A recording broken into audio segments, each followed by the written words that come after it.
አንዲት የእንግሊዝ አምባሳደር ምን አለች መሰላችሁ? ሙስሊሞች ለምዕራባውያን አስቸጋሪ የሆኑበት ምክንያት የሁለት ሀገር አሸናፊዎች በመሆናቸው ነው። ታግለን ካሸነፍን ሸሪዓን እናውጃለን የአላህን ህግ በምድር ላይ፣ ከተገደልን ደግሞ ሸሂድ ነን። ሸሂድ ደግሞ በመጀመሪያው የደም ጠብታ ዱንያ ላይ የሰራው ወንጀል ይታበስለታል። የሁለት ሀገር አሸናፊ የሆኑ ሰዎችን ማሸነፍ ከቶ አይሞከርም።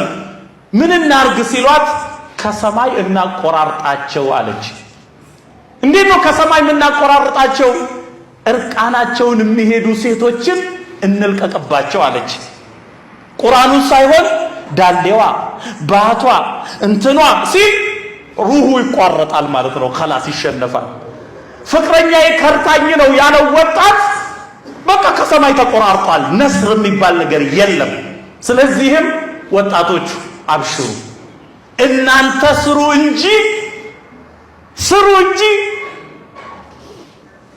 ሰዎች የሚታለሉበት ሩቅ የሆነው ነገር ቅርብ ይሆናል።